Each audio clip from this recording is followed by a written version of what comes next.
All right, let's go ahead and get started. There's a lot to cover, but I want to try to unite a lot of these disparate parts of the Bible, the many small books clustered here at the end that we'll be considering. I'm going to try to unite them by elaborating certain themes as we move through them. But as you can see from this giant chart, there's quite a bit. First, let's begin with the book of Ruth. The book of Ruth is set in the days of the judges, right? That's the opening line of the book. It tells you that this happened in the days of the judges, but it was certainly written later. And whether it was post-exilic or pre-exilic is not certain. So we're going to be asking the questions of a canonical critic. Whatever its origin, how did this book function for Second Temple Jews? As the story of a foreign woman whose foreign status is continually emphasized throughout the book. Ruth the Moabitess.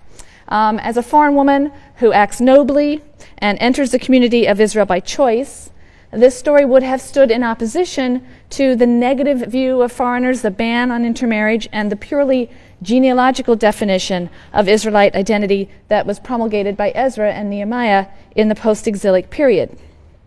So in the story you have a famine in Judah, and that causes a Bethlehemite man, Elimelech, and his wife, Naomi, and their 2 children, to leave Judah. They're going to reside in the country of Moab, where the Moabites live.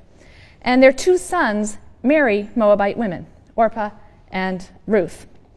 You have to consider the effect that these opening verses would have had on an ancient Israelite listener or reader. Moab was a hostile neighbor on Israel's southeastern border, and the Moabites were hated for their ill treatment of the Israelites when they were traveling to the Promised Land.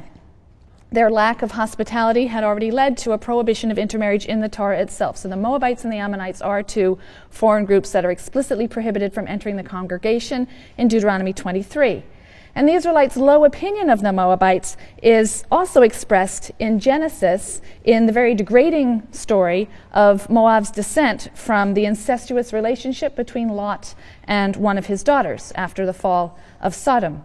And yet here we read in the opening lines of this story a man from Bethlehem who travels to Moab, and his 2 sons marry Moabite women. And then in short order, Elimelech and his 2 sons, who are appropriately named sickness and death, by the way, in Hebrew, they die. And the Israelite widow, Naomi, is left now with no blood relation, no blood male relation, only her 2 Moabite daughters-in-law.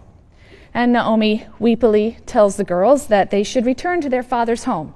She's poor. She'll never be able to support them as a poor widow. She has no further sons to give to them, and clearly they have no legal or moral obligation or tie to Naomi. And we'll pick up the story then in chapter 1, verse 11. But Naomi replied, "Turn back, my daughters. Why should you go with me? Have I any more sons in my body who might be husbands for you? Turn back, my daughters, for I am too old to be married. And even if I thought there was hope for me, even if I married tonight, and I also bore sons, should you wait for them to grow up? Should you, on their account, debar yourselves from marriage? Oh no, my daughters, my lot is far more bitter than yours, for the hand of the Lord has struck out against me." They broke into weeping again, and Orpah kissed her mother-in-law farewell. But Ruth clung to her. So she said, "See, your sister-in-law has returned to her people and her gods. Go, follow your sister-in-law." But Ruth replied, "Do not urge me to leave you, to turn back and not follow you.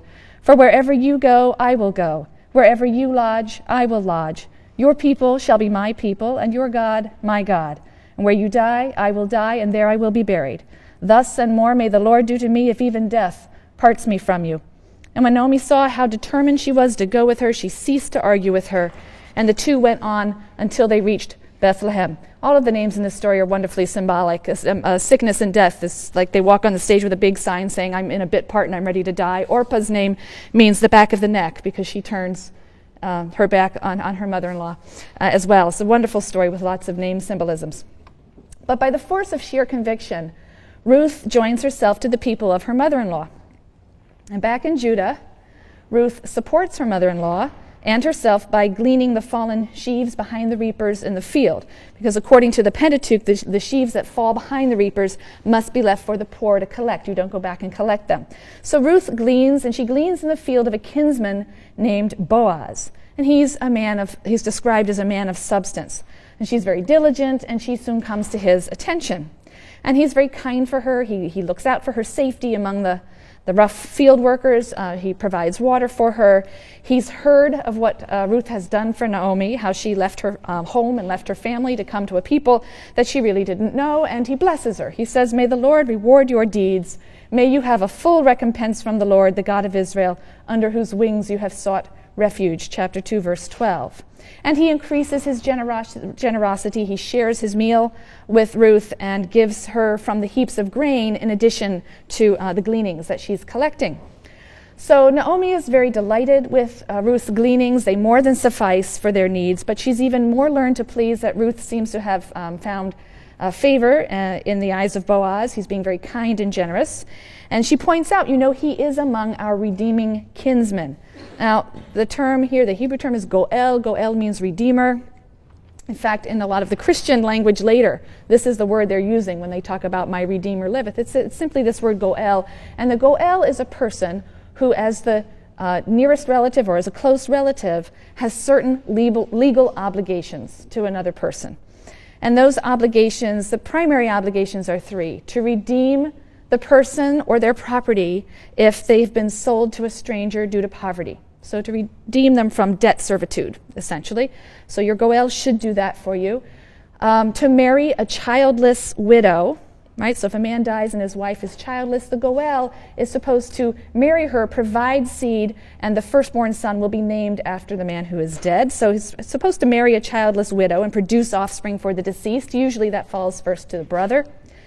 And then, in the case of the blood redeemer, also the redeemer is supposed to avenge the blood of a kinsman. So if you are killed, your redeemer is supposed to seek vengeance for you.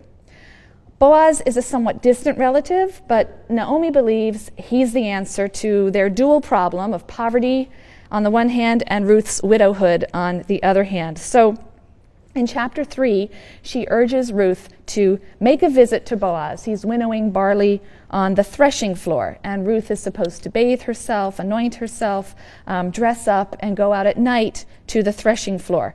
You should know that biblically, threshing floors tend to be places of revelry at the end of the harvest time, and they are often frequented by prostitutes. But Naomi seems to be planning Ruth's seduction of Boaz. She instructs Ruth to not to reveal herself until Boaz has finished eating and drinking. And when he lies down, Ruth is to approach him and uncover his feet. This is possibly a sexual euphemism. And lie down, and he will tell her what she is to do. So Ruth follows these instructions exactly. In chapter 3, verses 7 to 11. Boaz ate and drank, and in a cheerful mood went to lie down beside the grain pile. And then she went over stealthily and uncovered his feet and lay down. In the middle of the night, the man gave a start and pulled back. There was a woman lying at his feet. "Who are you?" he asked.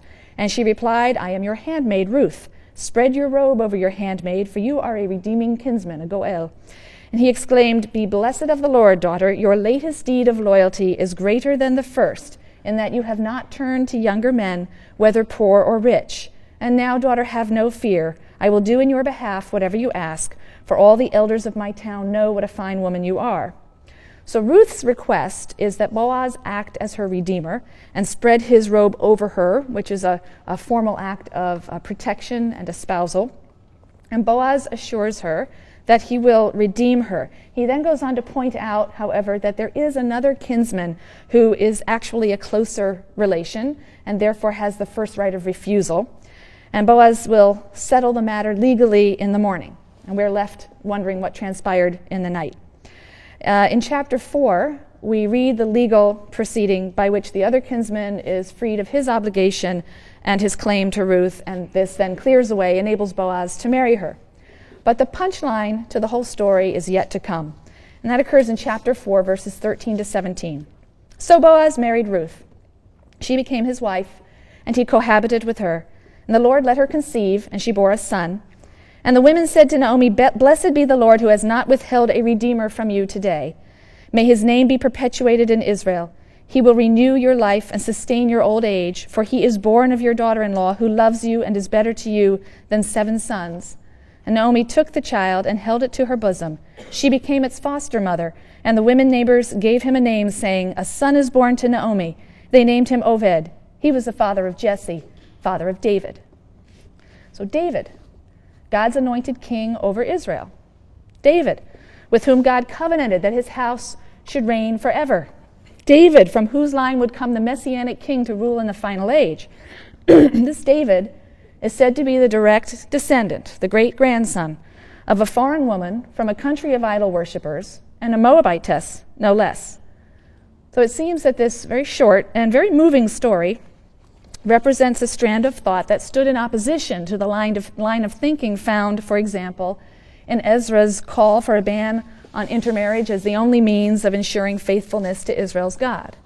Not only is Ruth, the Moabitess, not guilty of abominable practices, she's the ancestress of Yahweh's chosen monarch, and she's praised in the story by all who know her as a paragon of chesed, this quality of steadfast love and covenantal loyalty that binds the members of the covenant community to one another and to God. Ruth, the Moabitess, stood by an elderly widow to whom she had no real legal obligation, and she was accepted into the covenant community. The acceptance of foreigners is well documented in post-exilic Judaism, despite Ezra's polemical efforts to exclude foreigners from the community. It's important to remember that Ezra's reforms never became normative for the entire community. Post-exilic and later rabbinic Judaism never adopted the purely genealogical definition of Jewish identity. They allowed for the phenomenon of conversion and marriage into the covenant by persons of foreign birth who accepted the God of Israel, a possibility that Ezra completely forecloses. Ezra's extreme views were popular among sectarian groups. So Ezran exclusivism is championed, for example, in writings that are found at Qumran. It exerted some influence on early Christian bans on marriage, absolute bans on marriage between believers and unbelievers. But it's the book of Ruth that features prominently in the Jewish conversion ceremony to this day. You have a different kind of acceptance of foreigners that's voiced by prophets of the Restoration period. So these are prophets, 5th century, and we'll look late 6th and 5th century. We're going to look now briefly at some of the last prophetic books. And these are writings that date to the time of the first generations of returned exiles and on. Earlier prophets in the pre-exilic period, right, the classical prophets we've already looked at, they had spoken of a remnant that would be restored and would be restored gloriously to its land. But the returned exiles faced a life of great hardship, the reality of poverty and the difficulties in rebuilding the temple and the hostility of the Judeans who had remained behind, as well as the hostility of the surrounding peoples, the absence of any real political independence under a Davidic king. All of these things fell far short of the prophets, the early prophets' glorious descriptions of this restored remnant. And so new prophets in the period of the Restoration have to address the community's disappointment. And the short book of Haggai contains the words of the prophet Haggai, spoken primarily to Zerubbabel. Zerubbabel is the governor of Judea. And Haggai prophesies around 520. And he declares that all of the difficulties the community was facing, the agricultural setbacks and the famines, these were all signs of God's displeasure that the temple hadn't been completed. And Zerubbabel is convinced by this. The people return to their task enthusiastically, and as we know, the temple is rebuilt as Haggai promised. He says it's a humble structure, but soon it's going to be filled with treasures flowing in from all nations. And the promises of the restoration that were made by the prophets of old are just around the corner. So Haggai longed for a rebuilt temple, but not only that, also for the reestablishment of Judah's independence under a Davidic king. And he held out hope for Zerubbabel, the governor, who was, after all, a descendant of David. Through the last king that went into exile. He hoped that he would serve as God's Messiah or appointed king. That hope is even stronger in the work of Haggai's contemporary, the prophet Zechariah. Zechariah is 14 chapters long, and the first 8 chapters contain the prophecies of the historical Zechariah, around 520 or so. The last chapters, chapters 9 through 14, this is known as Second Zechariah. These chapters contain obscure writings from a later hand. and they are of a very different type or genre. They are written in the apocalyptic vein. So we won't talk about those now. We'll consider those momentarily. I'm going to be talking about apocalyptic for the last half of the lecture. So for right now, I'm interested, however, in the first 8 chapters, which represent the oracles of the historical prophet Zechariah around 520. He preached and prophesied for about 2 years. He urges in these chapters the rebuilding of the temple. The first 6 chapters contain a series of elaborate and symbolic visions, 8 different visions, that are revealed by an angel or a divine messenger. That's a mode of revelation that's going to be standard in apocalyptic literature, as we'll soon see. Earlier prophets received a word or a vision, but as we move towards apocalyptic literature and later literature, prophets often receive messages from God through an angel or a messenger. These visions focus hope on Zerubbabel, the governor, and on the priest Joshua, the high priest Joshua. The idea is that they'll rule in a kind of diarchy as monarch and priest. At some point, however, it seems that the Persians got rid of Zerubbabel. He was ousted, perhaps because messianic hope was starting to gather around Zerubbabel. So Zechariah's prophecies seem to be adjusted to refer solely to Joshua. Although they originally referred to Zerubbabel, and although chapter 6 in particular seems to refer originally to Zerubbabel, it is altered so that it now depicts Joshua as a shoot or a branch from Jesse's stock. Jesse's stock, meaning a Davidite. David's father was Jesse, so to say a root from Jesse's stock is to say a Davidite. It says that Joshua will rebuild the sanctuary. He will wear the royal insignia, although he is the priest. So the elevation, however, of the high priest is a feature of the post-exilic period. It's a feature of Judah in the post-exilic period. High priest coming to take some of the trappings of royal office. Chapters 7 and 8 declare God's promise to turn and to do good things in Jerusalem and the house of Judah, so long as the people will turn from their unjust and evil ways. And Zechariah points forward to the glorious day when all the nations of the world will eagerly come to seek the Lord in Jerusalem and to entreat his favor. So we read in Zechariah 8:23, "Thus said the Lord of hosts, in those days 10 men from nations of every tongue will take hold. They will take hold of every Jew by a corner of his cloak and say, 'Let us go with you, for we have heard that God is with you.'" And thus this restoration period, you can see, features prophets who envisions other nations joining Israel in the worship of Yahweh. They will come to rally around and join Israel in the worship of God in Jerusalem. The last wave of prophetic writings that we have addresses the disappointment and the disillusionment of the late 6th and 5th century Judeans. What was the message of these writings? The basic message was that the earlier prophets, their promises of future glory for the restored remnant, these were all true. The future just isn't now. It's only going to happen in the eschaton, the final day. Only then will the glory of Jerusalem and a messianic ruler be restored. And the hope that has to sustain the community through the bleak present is, therefore, an eschatological hope, a hope that focuses on an ideal account of the end, eschatology, an account of the end. Because in the end of days, everything will be set right. So as we move later into the period, we find increasingly the hope for the community is thrust off into the future in an eschatology. Parts of 3rd Isaiah depict the bitter reality of life in post-exilic Judah and advance in eschatology. You remember the book of Isaiah, which is 66 chapters. We divide into 3 parts, 1 through 39, which is the historical Isaiah.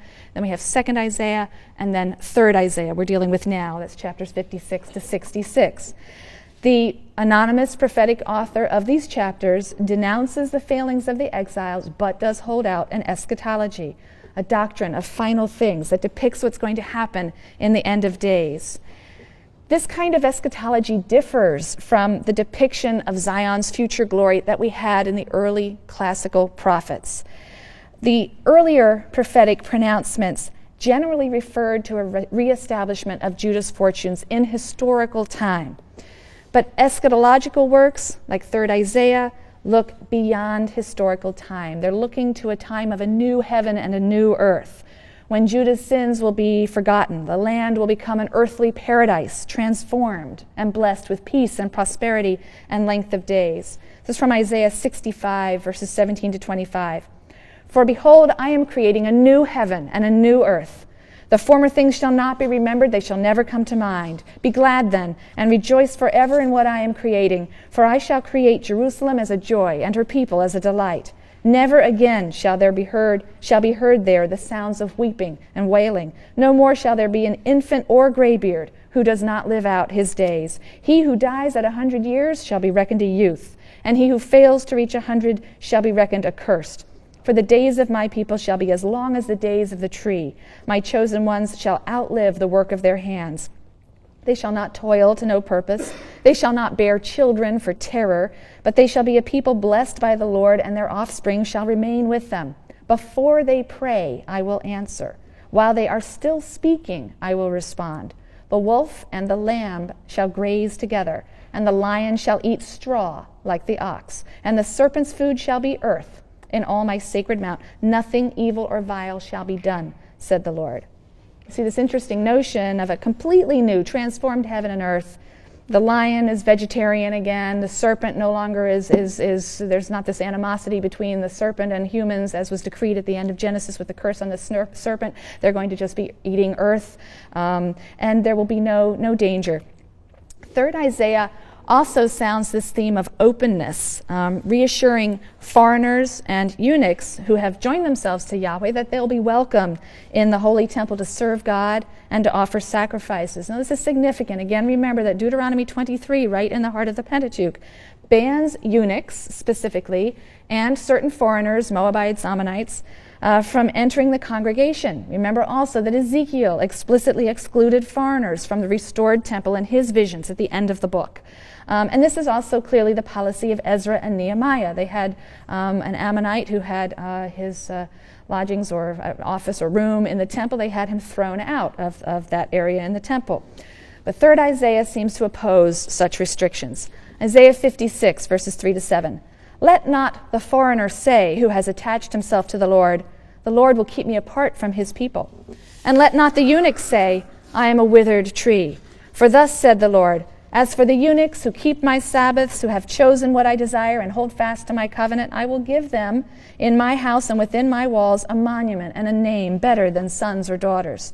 I will give them an everlasting name which shall not perish.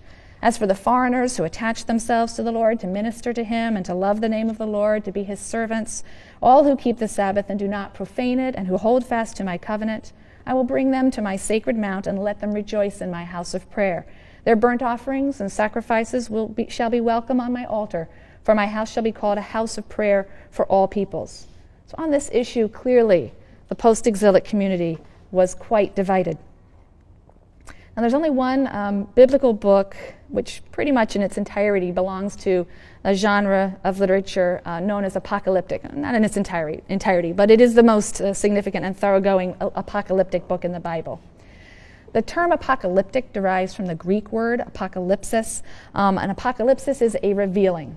All right, so something that's apocalyptic is a revealing. Apocalypse is a revelation of things to come, and as apocalypses generally predict the end of historical time and the beginning of a new world order, they are generally concerned with eschatology. So apocalyptic works tend to be eschatological. All right, that doesn't mean all eschatological work is apocalyptic. Apocalyptic literature within the Bible, and then much more significantly outside the Hebrew Bible, is characterized by certain distinguishing features, which I've thrown up in brief note form over here. All right, so apocalyptic literature is always eschatological, deals with the end time. But to be apocalyptic, a work has to have certain kinds of features, and not all eschatologies have these features. This is what they are. Most apocalyptic writings are pseudonymous. They're generally attributed to important figures of the past, right? Enoch or Abraham or someone. They tend to also feature a revelation by a heavenly messenger, an angel, who comes in a vision or a dream to deliver some sort of message. In general, the message is highly symbolic. It's coded, and often the symbolism is quite bizarre. You'll have surreal images of beasts and monsters, and usually these depict foreign nations. The visions tend to be chronological. They tend to be a systematic chronology of past, present, and future events that represent the march of history in coded form again, and so it tends to require interpretation, and that's usually given by the divine messenger who reveals the symbolic chronological code. Fourthly, apocalypses tend to predict a series of catastrophes. These are signs of the coming of the end, right? That final point in the march of history that's being laid out. You have motifs from ancient myths very often used to describe these catastrophes. I'll come back to that in a minute. Apocalypses also tend to be what I call morally dualistic. They tend to divide humankind into two mutually exclusive groups: the righteous, which is always a tiny minority, and the wicked, which is always the vast majority. And there's going to be some final public judgment, and the righteous will be saved, and the wicked will be destroyed. In this respect, especially later apocalypses show the influence of Persian thought. Persian thought is also quite dualist in nature, with oppositions of light and darkness, or good and evil, and light and death, and so on. So there does seem to be some Persian influence, and of course we're well into the Persian period at this point. A sixth feature is that God generally appears in apocalyptic literature as an enthroned king. He brings all of history to a crashing end and demonstrates his sovereignty. He confounds the wicked. He does all of these things at the same time. You know, he confounds the wicked and establishes himself as a sovereign and enthroned king in control.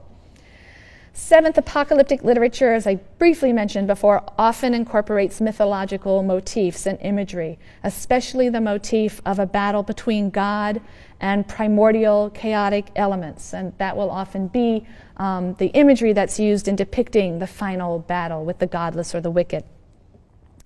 Apocalypses also generally depict a judgment of the individual dead, followed by everlasting life or punishment. So again, apocalypses develop quite substantially outside the writings of the Hebrew Bible. In the Bible, we have a few scattered apocalyptic elements, and then much of the book of Daniel. And so we don't see the idea of life after death really in the Hebrew Bible until this very late apocalyptic book of Daniel.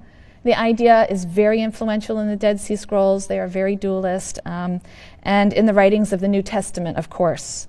So a belief in personal immortality, a belief in a general resurrection of the dead, these arise from a negative view of this world as a place where justice can be obtained. So apocalyptic writers examined the world they lived in. They drew the conclusion that reward and punishment were going to be made in an afterlife. They were certainly not doled out in this life as Israel suffered. And this is a marked break from the general conviction of the Hebrew Bible that human life is limited to this world, and that the fundamental concern of humans and God is morality in this life and not immortality in another. I think apocalyptic literature can be described as a literature of hope and despair. It's a literature of despair or pessimism because its basic premise is that this world holds out no promise for the righteous. It's a literature of hope or optimism because it affirms that God will intervene. He will intervene in human history. He'll set everything right. He'll interrupt the natural order. He's going to destroy this broken world as we know it, and he'll do so in order to rescue the righteous and humiliate the wicked. And if you've already died, don't worry, there'll be a resurrection. It will all be made right. But this hope for supreme and ultimate vindication is thrust off into the future. So apocalyptic constitutes yet one more response to the traumatic events, the crises, and the disappointments of Israel's history. In a second we'll get to Daniel, but there are a few apocalyptic passages of varying length in other post-exilic books. I'll just touch on them very quickly. Second Zechariah, and a little bit the book of Joel, just to prepare us for Daniel. So second Zechariah, now these are chapters 9 through 14. We talked about the historical Zechariah, chapters 1 through 8. So this is second Zechariah, chapters 9 through 14. And it's a collection of diverse oracles, probably 5th century or later, that contain these strange visions and predictions. Their meanings cannot always be fathomed, but they seem to focus on the day of the Lord and the restoration of Jerusalem and the rise of a new and humble king who will reign in peace, really over a new world order. Chapter 14 is a vision of this global battle that will bring history to an end. God's going to bring all the nations to Jerusalem, where they will plunder the city, they will kill almost all of the inhabitants, and then at the last moment when things look the most desperate, God will intervene and he'll fight for Israel and exact revenge on her enemies. And it's after this final battle that God will transform the earth into a paradise. So Israel's enemies will rage against one another. The surviving nations will pilgrimage to Jerusalem. Again, Jerusalem now is elevated above all cities, and these nations will come to Jerusalem to worship Yahweh at his temple. And Yahweh will be sovereign over the world. Joel, a very short little book, probably the latest prophetic book. It also contains apocalyptic material. The versification of Joel is varies tremendously in different English translations, so I'm using the verse markings that are in the Bible you have, but if you consult another Bible, some of them have only 3 chapters, some have 4. It can be confusing. Well, we can divide Joel into 2 parts, up to chapter 2, verse 27. So that's the first part, from 1:1 to 2:27, or 1:2 really. And that contains a description of a military invasion. It's symbolized by an army of locusts. And this invasion, this army of locusts, is interpreted as a divine punishment that is necessary or that must come before the day of the Lord. The second part of Joel, which begins in verse 28 of chapter 2, is a fully apocalyptic description of the final day of terror. Reading from chapter 3, verses 3 and 4. Before the great and terrible day of the Lord comes, I will set portents in the sky and on earth, blood and fire and pillars of smoke. And the sun will be turned to darkness and the moon to blood before the great and terrible day of the Lord comes. But the righteous are going to survive. This is pointed out in chapter 3, verse 5. But everyone who invokes the name of the Lord shall escape, for there shall be a remnant on Mount Zion and in Jerusalem, as the Lord promised. As we move into chapter 4 of Joel, the day of the Lord is envisaged as a judgment day for all peoples. Right? So this is increasingly the view of the eschaton, a final battle, and also a judgment day. And that judgment day will then issue in a new age. This is an idea that the book of Daniel will elaborate on in a minute, not to mention the apocalyptic writings that are outside of the Hebrew Bible. In this judgment day, God will summon all of the godless nations to the valley of judgment, Jehoshaphat, which means God will judge. So the valley of Jehoshaphat. And here, the final battle between good and evil will take place, and after that, God's people will be blessed, and the holy city will never again suffer shame. For lo, in those days and in that time, when I restore the fortunes of Judah and Jerusalem, I will gather all the nations and bring them down to the valley of Jehoshaphat. And there I will contend with them over my very own people, Israel, which they scattered among the nations. Towards the end then of the book, we read, Let the nations rouse themselves and march up to the valley of Jehoshaphat, for there I will sit in judgment over all the nations round about. Swing the sickle, for the crop is ripe. Come and tread, for the winepress is full. The vats are overflowing, for great is their wickedness. But the Lord will be a shelter to his people, a refuge to the children of Israel. And Jerusalem shall be holy. Never more shall strangers pass through it. And in that day the mountains shall drip with wine, the hills shall flow with milk, and all the watercourses of Judah shall flow with water. A spring shall issue from the house of the Lord, and shall water the wadi of acacias. And Judah shall be inhabited forever, and Jerusalem throughout the ages. So we see a lot of eschatological features in the book of Joel. You have, first of all, a series of disasters. They signal the impending wrath of God. You have a cosmic battle in which Yahweh triumphs over Israel's enemies. And we see in apocalyptic literature in general a facile equation of the righteous and the wicked with Israel and other nations. And then also we have this outpouring of blessings on God's people, city, and land. And finally, God's continued protection and presence. And nations who are not Israel's enemies join in the worship of God in that final time. Again, note the important difference between classical prophecy and the apocalyptic literature. Both of them speak about final things. Both of them speak about an end time. But the classical prophets did not, in general, expect that the course of human affairs would come to an end. Right? Only that Israel's rebellion would end, or that Israel would live under a perfect king anointed by God. In the apocalyptic imagination, history itself is a closed process. It will end, and then a new age, a new world order would begin. And the present age and the new age are qualitatively distinct. The present age is under the dominion of evil powers. We see it particularly in the apocalyptic writings outside of the Bible and in the New Testament. That power that has dominion over the present age is Satan.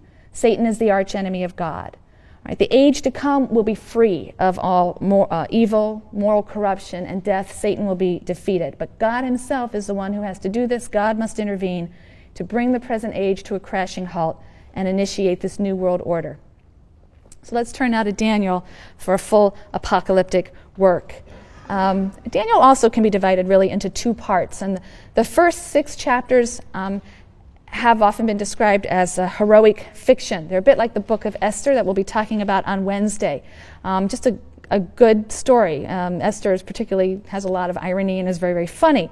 But like the book of Esther, Daniel features a Jew who lives in a Gentile court, and he's saved from disaster. I've listed the kings who are discussed in the book of Daniel. These chapters tell of Daniel's adventures under 2 Babylonian kings, Nebuchadnezzar and Belshazzar.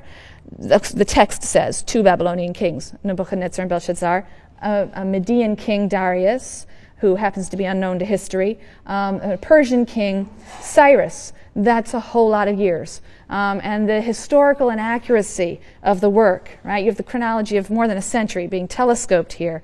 There's other inaccuracies. Belshazzar was actually never a king. He was sort of a prince regent. He was defeated by Cyrus, not by Darius. So there's tremendous historical inaccuracy. And this is a sign that this was written at a much later time, looking back when the history of the period 300 years ago was very confused. There's no clear historical knowledge of this Persian period, Babylonian and Persian period. And so the book we know was written quite late. Perhaps the end of the 3rd century, those first 6 chapters. We have a better idea about the remainder of the book. Chapters 7 through 12 are fully apocalyptic in genre, and they were composed between 167 and 164. I don't know if I wrote that up there. Yeah, 167 and 164 BCE. This was a time when Jews were suffering intense persecution at the hands of the Seleucid king of Syria, Antiochus Epiphanes, Antiochus IV. And so Daniel is the latest book of the Hebrew Bible. Right? It was chronologically the latest book, written between 167 and 164 BCE. But the author writes in code. He writes in code so that, some hostile person would not be able to understand. Right? The author disguises his references to contemporary historical events and personalities in these visions, these symbolic visions that are attributed to a remote era of the past. Right, let's go back and look at the contents of these 2 sections. In chapters 1 through 6, Daniel is represented as a loyal Jew who's living in the exile in Babylonia, right? 6th century exilic period among idol worshippers. He refuses to bow down to any other god. He observes the dietary laws, and he prays facing Jerusalem. He seems to occupy a position of some honor in the court. He has the power to interpret dreams and to predict the future.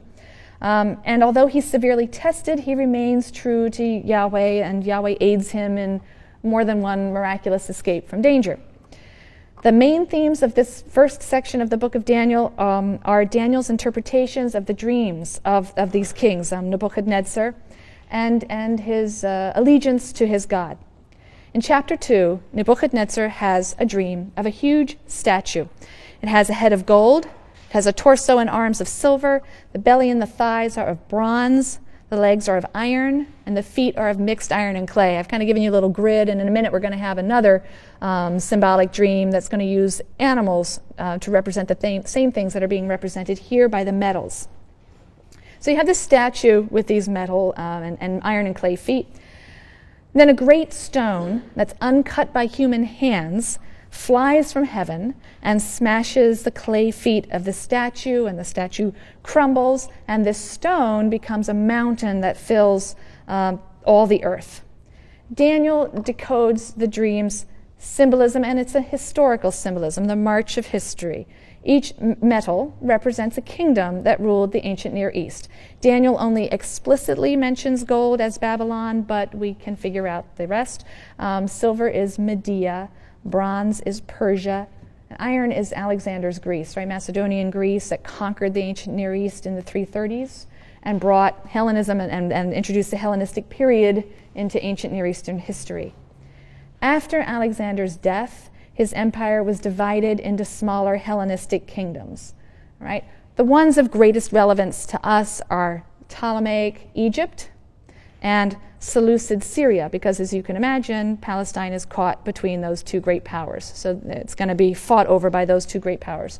So you have Egypt ruled by the Ptolemies, you have Syria ruled by the Seleucids. They're wrangling for control of the land of Israel that's lying between them.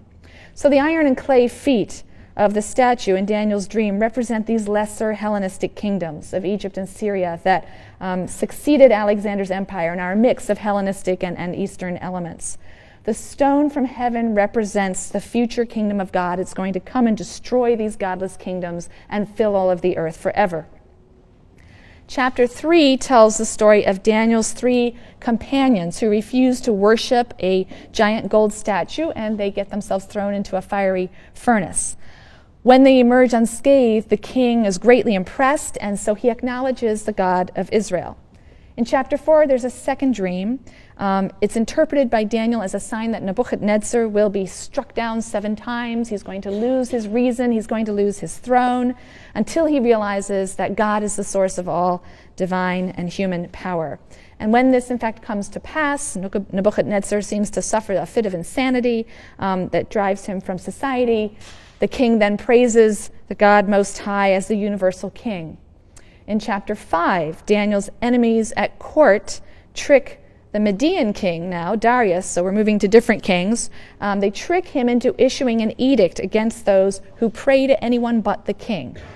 This is a problem for Daniel. Daniel violates the edict, of course, and he's arrested and he's thrown into a den of lions. But he emerges unharmed.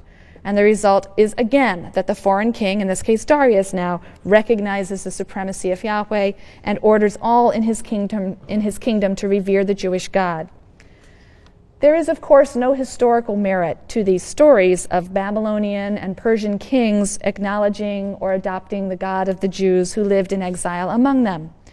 These stories seem to give voice to the hope or the fantasy that a cruel and impious monarch might be taught humility by Yahweh.